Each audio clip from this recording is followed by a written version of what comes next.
नमस्कार दोस्तों, स्वागत है आपके अपने चैनल परफेक्शन आईएएस में। बीपीएससी मेंस को ध्यान में रखते हुए हिस्ट्री के अंतर्गत जितना भी इंपॉर्टेंट प्रश्न है सबको बारी बारी से कवर कराई जा रही है। आज इसी कड़ी में नेक्स्ट और मोस्ट इम्पोर्टेंट प्रश्न है, असहयोग आंदोलनों के कारणों का विवरण दीजिए। बिहार में इस आंदोलन की महत्वपूर्ण विशेषताओं पर भी प्रकाश डालिए।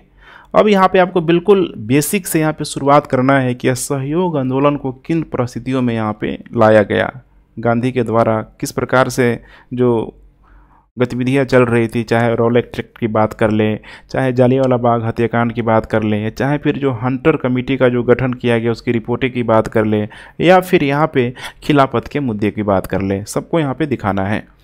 उसके बाद से असहयोग आंदोलन का जो कारण है, अभी जो कारण है इन कारणों को थोड़ा सा आपको एक एनालिटिकल अप्रोच में आपको दिखाने की कोशिश करना है। जैसे एक आर्थिक कारण क्या था, सरकारी शत्रुता यहाँ पे क्या था, उसी तरीके से यहाँ पे जो भारतीयों की मांगों को अंग्रेज लोग किस तरीके से करने में विफल रहा, किस प्रकार से असंतुष्ट भारतीय मुसलमान के रूप में ये लोग बुरी तरीके से ब्रिटिश विरोधी हो गए, ऐसे चीज़ों को आप यहाँ पे दिखा सकते हैं, थोड़ा सा अट्रैक्टिव लगेगा। उसके बाद से बिहार में इस आंदोलन की क्या विशेषताएं रही, किन लोगों ने इसका प्रतिनिधित्व किया, बिहार में तरीका क्या था, बिहार के किन किन वर्गों ने पार्टिसिपेट किया, किन किन क्षेत्रों में फैला, पूरा आपको बताना है। उसके बाद से वापस इसको क्यों लिया गया, वापस लेने के साथ साथ इसका जो महत्व है, आकलन है, ये बहुत ज़रूरी हो जाता है। यहाँ से अगर इस चीज़ को लिखते हैं तो एग्जामिनर आपको ठीक है अलग से मार्क्स देगा ही देगा यहाँ पे बाकी अन्य स्टूडेंट के कंपैरिजन में, क्योंकि यहाँ आपने दो चीज़ों को एक इनोवेटिव वे में आपने जोड़ दिया है। तो ऐसी चीज़ों को आप ठीक है जो नहीं पूछ रहा है थोड़ा सा कम से कम शब्दों में उसे भी दिखाने की कोशिश ज़रूर कीजिए। उसके बाद से फाइनली आपको निष्कर्ष के रूप में दिखा देना है, खासकर हिंदू मुस्लिम एकता की बात कर ले हम लोग, या फिर आने वाले राष्ट्रीय आंदोलनों के लिए एक बिल्कुल ही कह सकते हैं कि एक मार्गदर्शक के रूप में हम लोग बात कर लें। या फिर अगर आपको दिक्कत होता है निष्कर्ष लिखने में तो मैं आपको एक तरीका बताता हूँ कि कोशिश कीजिए कि जितना भी बड़े बड़े जो भी इवेंट हुआ है उन इवेंट के अंतर्गत आप पहले से उसका निष्कर्ष तैयार रखें कि हमें एग्जाम में लिख के आना है इसे। तो ये एक अच्छा तरीका हो सकता है कम से कम शब्दों में प्रभावी निष्कर्ष लिखने का। लेकिन जब इतनी सारी चीज़ों को आप लिख रहे हैं तो उम्मीद की जाती है कि आपसे एक अच्छा निष्कर्ष जरूर एग्जाम में लिख के आए ही आए। अब आइए हम लोग बात करते हैं परिचय में असहयोग आंदोलन की यहाँ पे परिस्थितियाँ। तो जैसे मैंने आपको बताया हुआ था, रॉलेट एक्ट की बात कर लें। इस रॉलेट एक्ट को बिना वकील बिना दलील का कानून भी बोला जाता था, जिसकी वजह से यहाँ पे किसी भी भारतीय को यहाँ पे जाल में डाल दिया जाता था। कोई यहाँ पे पुलिस के खिलाफ, ब्रिटिश शासन सत्ता के खिलाफ कोई कंप्लेन नहीं कर सकता था। उसके बाद से यहाँ पे पंजाब में जो जालियांवाला बाग हत्याकांड हुआ, पंजाब में जालियांवाला बाग हत्याकांड हुआ, कितने सारे निहत्थे लोगों को यहाँ पे मार दिया गया। और इसकी ध्यान रखिएगा जाँच करने के लिए जो कमेटी बैठी, हंटर कमेटी की रिपोर्ट ने भी भारतीय लोगों को बहुत बड़ी मात्रा में संतुष्ट किया ही किया। इसके बाद से यहाँ पे एक तरफ देखा जाए तो खिलाफत का मुद्दा भी उसमें पूरी तरीके से छाया हुआ था। तो खिलाफत के मुद्दे ने मुस्लिम लोगों को, खासकर मुस्लिम युवाओं को संतुष्ट किया। तो कुल मिला के यहाँ पे ये सारी परिस्थितियाँ थी जिसके वजह से गांधी को लगा यहाँ पे कि एक सही मौका है असहयोग आंदोलन की भावना को यहाँ पे ठीक है लाया जाए, इसको यहाँ पे उठाया जाए। अब यहाँ पे हम लोग बात करते हैं असहयोग आंदोलन के कारण, कौन कौन से ऐसे कारण थे। तो नंबर 1 यहाँ पे देखा जाए तो देखेंगे तो आर्थिक कारण, और इस आर्थिक कारण का सबसे बड़ा जो कारण था यहाँ पे प्रथम विश्व युद्ध। अब देखेंगे तो प्रथम विश्व युद्ध में चूँकि भारत ने अंग्रेज़ों का साथ दिया था, अलग अलग महाद्वीपों में भारत के लोगों ने अपने सैनिकों को भी भेजा हुआ था, लेकिन प्रथम विश्व युद्ध के बाद से वादे के अनुरूप भारतीयों को कुछ नहीं मिला। और भारत में देखेंगे उस समय युद्ध के बाद से तो समस्या देखिए आना तय है, कीमत बढ़ जाएगी यहाँ पे, कीमत के साथ साथ और उद्योगों के उत्पादन में कमी हो जाएगी, करों में वृद्धि यहाँ पे हो जाएगी। कुल मिला के देखिए जो भी लोग थे यहाँ पे, भारत के लोग थे, उनको प्रथम विश्व युद्ध के बाद से समस्या आनी यहाँ पे तय थी। जब यहाँ पे रोटी कपड़ा मकान को लेके ही जब समस्या आने लगेगी तो कोई भी व्यक्ति यहाँ पे किस हद तक यहाँ पे ठीक है शांति बनाए रख सकता है, आप खुद सकते हैं, ये तो सवाल ही पैदा यहाँ पे नहीं होता है।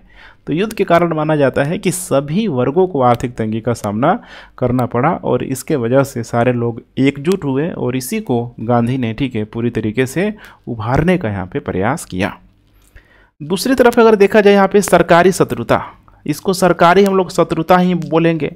जिस प्रकार से यहाँ पे रॉलेट एक्ट यहाँ पे लाया गया, या फिर एक जो क्रूर नरसंहार किया गया जालियांवाला बाग हत्याकांड में, ये सरकारी शत्रुता ही तो था।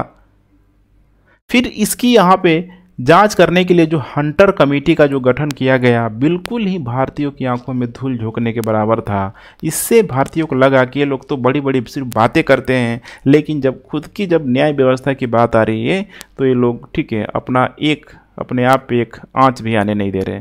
तो इस चीज़ को आपको समझना है सरकारी शत्रुता के संदर्भ में। उसके बाद से यहाँ पे जो भी उन लोगों के द्वारा सुधार किया गया, वो सुधार ना मात्र का था, दिखावटी था, जो कि भारतीयों को संतुष्ट करने में असफल रहा। चाहे हम लोग बात कर ले 1919 का मॉन्टेस्क्यू चेम्सफोर्ड सुधार, देखिए नाम मात्र का था कि केंद्रों में तो खुद उन लोग अपना ठीक है एक अधिकार बनाए रखा, राज्यों में भी यहाँ पे भारतीयों को यहाँ पे थोड़ी बहुत स्वायत्तता दी गई, लेकिन कैसी द्वैध शासन व्यवस्था ला दी गई, हस्तांतरित और अहस्तांतरित विषयों में बांट दिया गया। तो कहीं न कहीं यहाँ पे देखेंगे तो समस्या भारतीयों को थी ही। उसके बाद से यहाँ पे असंतुष्ट भारतीय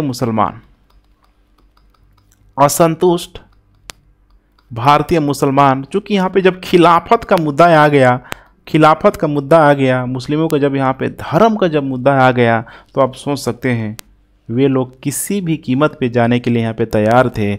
और इसी का फ़ायदा माना जाता है कि गांधी ने यहाँ पे उठाया, और गांधी ने एक मंच पे हिंदू और मुस्लिमों को एक मंच में लाने का कार्य किया। और उसमें गांधी के द्वारा बोला भी गया था कि शायद आगे चल के इस तरह का सांप्रदायिक सौहार्द वाली घटना शायद आगे चल के देखने के लिए ना मिले, और बात सही भी हुआ। देखिए अभी 100 साल से ऊपर हो गए हैं, लेकिन इस तरह का चीज़ हमें शायद देखने के लिए नहीं मिलता है। उसके बाद नेक्स्ट यहाँ पे हो जाएगा होम रूल लीग आंदोलन। याद करिए 1916 का जब यहाँ पे लखनऊ अधिवेशन हुआ, तो किस प्रकार उस समय एनी बेसेंट के साथ साथ देखा जाए तो बाल गंगाधर तिलक के द्वारा, इन लोगों के द्वारा होम रूल लीग आंदोलन यहाँ पे पूरी तरीके से छेड़ दिया गया। और माना जाता है कि होम रूल लीग आंदोलन ने भी एक बड़ा पृष्ठभूमि तैयार किया, खासकर कांग्रेस में मौजूद नरमपंथी या फिर गरमपंथी, जिसको चरमपंथी भी बोला जाता है, उन लोगों को एक मंच पे इसने लाने का कार्य किया। ठीक है, उसके बाद से आइए हम लोग नेक्स्ट बात करते हैं बिहार में इस आंदोलन की विशेषताएं क्या क्या रही।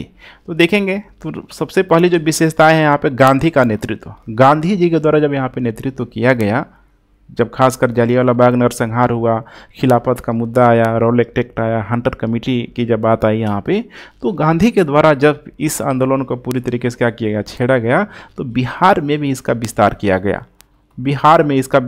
गया। उस समय बिहार कांग्रेस की जो बैठक किया डॉक्टर राजेंद्र प्रसाद के द्वारा, चूँकि ये लोग यहाँ पे ठीक है अलग अलग राज्यों में कह सकते हैं जो भी फेमस पर्सनालिटी हुआ करते थे, वहीं राज्यों में ये लोग कांग्रेस का अध्यक्ष हुआ करते थे। तो वहीं उस समय लगभग अगस्त 1920 के आसपास बैठक हुआ बिहार में, और वहाँ पे पूरी तरीके से पारित कर लिया गया कि असहयोग के मुद्दे को हमें भी बिहार में पूरी तरीके से चलाना है। अब यहाँ पे शुरू हो गया। अब जो भी यहाँ पे जो तरीका था, इस तरीका में समाज के सभी वर्गों को यहाँ पे पार्टिसिपेट करने के लिए आह्वान किया।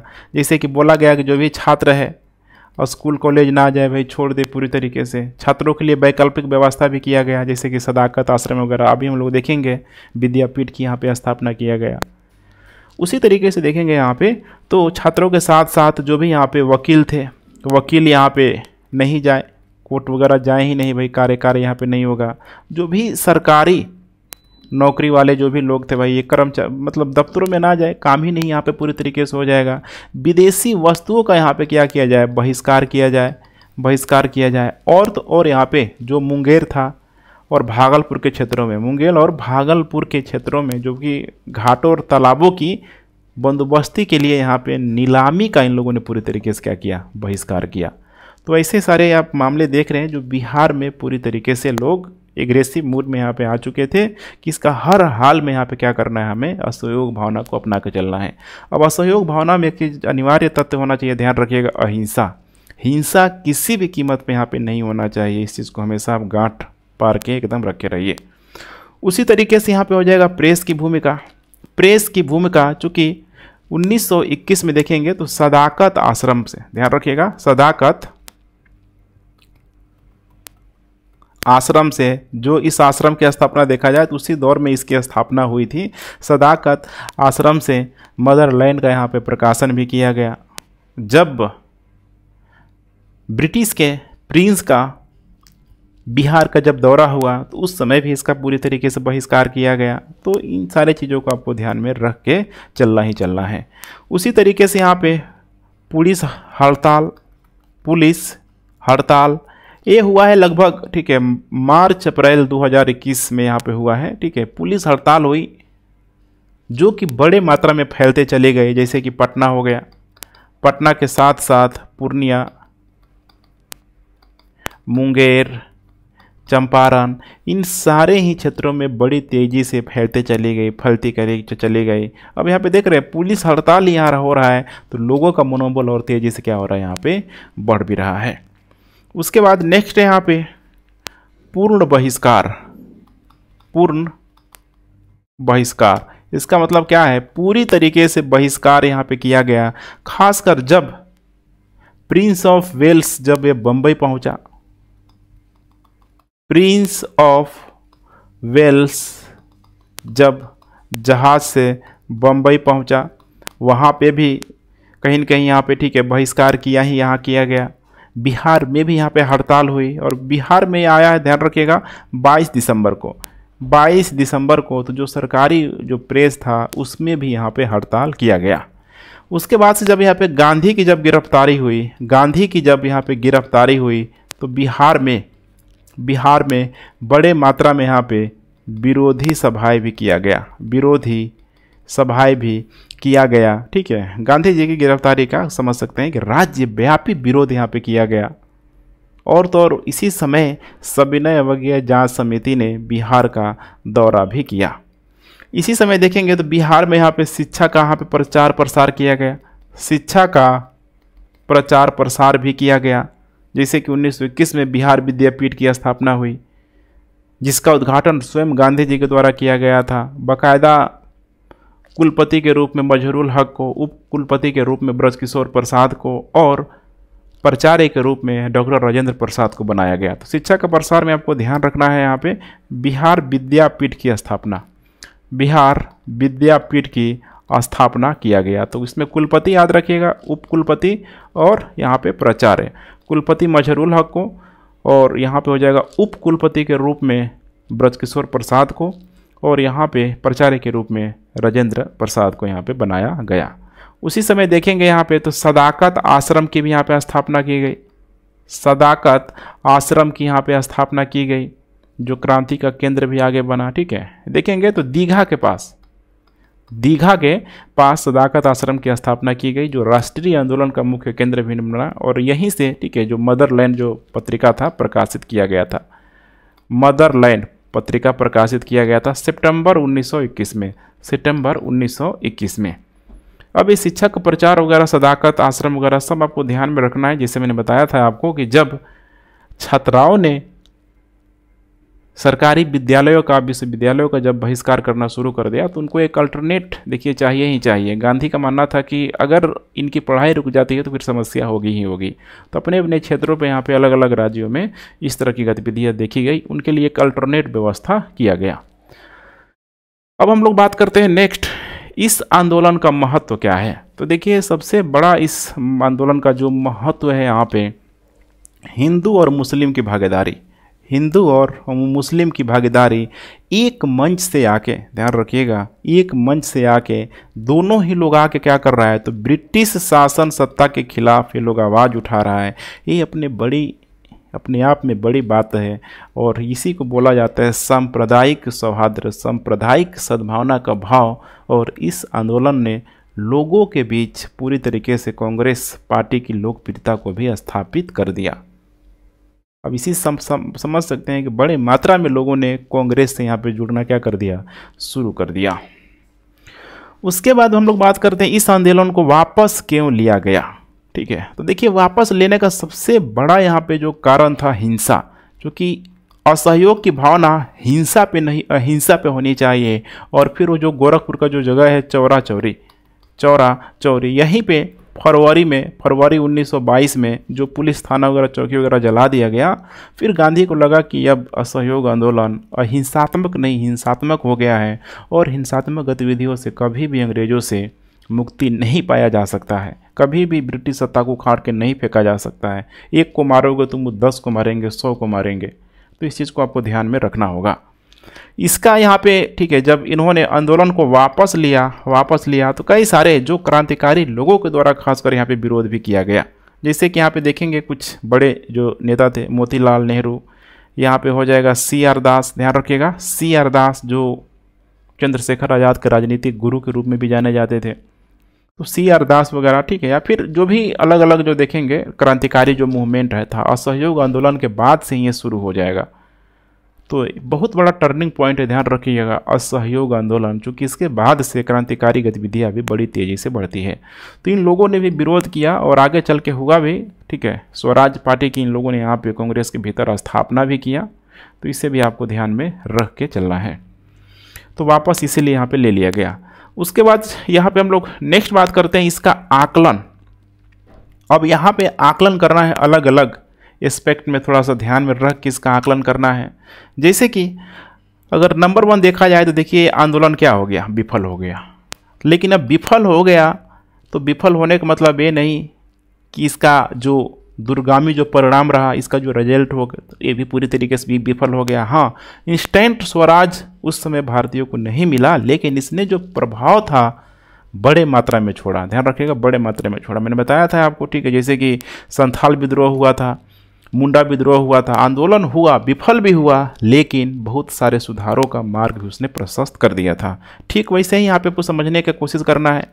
जैसे कि विफल होने के बाद अंग्रेजों को कांग्रेस का बहुत बड़ा संदेश गया, अंग्रेजों को, ठीक है, कांग्रेस का संदेश। इन्हीं अंग्रेजों के द्वारा कांग्रेस को कभी मुट्ठी भर लोगों का समूह बोला जाता था, लेकिन इस आंदोलन ने दिखा दिया कि कांग्रेस में कितनी क्षमता है, कितनी देश के लोगों को यहाँ पे इकट्ठा कर सकती है, और तो और जो भी अल्पसंख्यक लोग हैं उसको भी इकट्ठा करने का है, ठीक है, पूरी तरीके से हौसला रखती है। व्यापक भौगोलिक विस्तार, व्यापक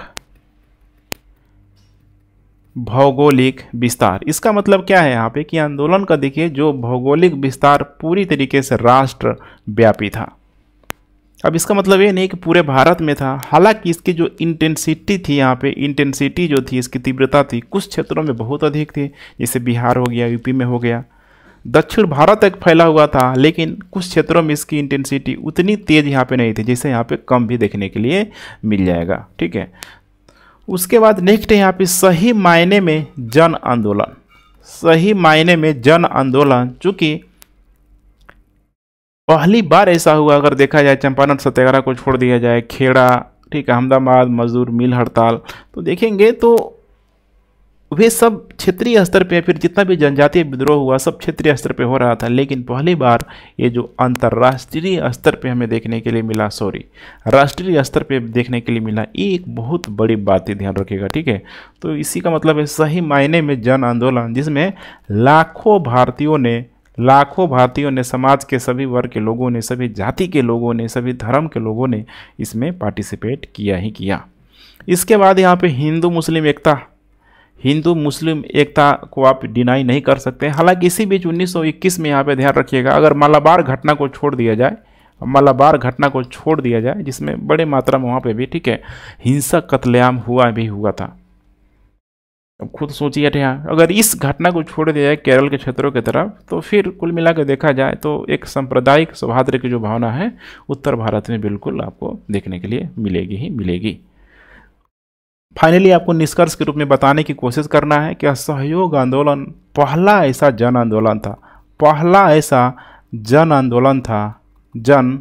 आंदोलन था जिसने पूरे भारत में क्रांति की लहर छेड़ दी। इस आंदोलन ने भविष्य के आंदोलनों के लिए पूरा एक मार्गदर्शन का यहाँ पे कार्य किया। अब खुद समझ पा रहे हैं यहाँ पे 1921 में जो व्यक्ति, जो मैंने समझिए कि जो बच्चा, जो लड़का, अगर वो 15 साल का होगा, 20 साल का होगा, वो अपने घरों से अगर निकल गया आंदोलन करने के लिए, तो फिर यहाँ पे सविनय अवज्ञा आंदोलन 1930, फिर यहाँ पे 1942 भारत छोड़ो आंदोलन, आप सोच पा रहे हैं यहाँ पे उसका उम्र यहाँ तक आते आते सीधे यहाँ पे 2 गुना हो जाएगा। सोचिए कितना मैच्योरिटी यहाँ पे हो जाएगी, आंदोलन किस तरीके से किया जाता है, किस तरीके से उसका नेतृत्व किया जाता है, कितना ये अपने आप में, ठीक है, मैच्योरिटी जो है आपको दिखाई दे रही है। ये अचानक नहीं होता है, समय इसमें लगता ही लगता है, और यही चीज़ तो यहाँ पे दिखा रहा है। गांधी के पेशेंस को यहाँ पे थोड़ा समझने की ज़रूरत है। कुल मिला के यहाँ पे अब थोड़ा बिहार के संदर्भ में भी आपको ध्यान देना है कि बिहार भी इससे अछूता नहीं रहा और अपने लक्ष्य की सफलता में महत्वपूर्ण भूमिका निभाई। आगे चल के बिहार में भी, ठीक है, कैसे भूल सकते हैं, भारत छोड़ो आंदोलन के दौरान छापामार युद्ध पद्धति, तराई के क्षेत्रों की तरफ से जयप्रकाश नारायण के द्वारा वो जो, ठीक है, छापामार गुरिल्ला पद्धति एक बड़े ही रूप में आपको यहाँ पे दिखाई देगी ही देगी। तो ठीक है फ्रेंड्स, अपना फीडबैक आप लोग ज़रूर दें। Thanks for watching. जय हिंद।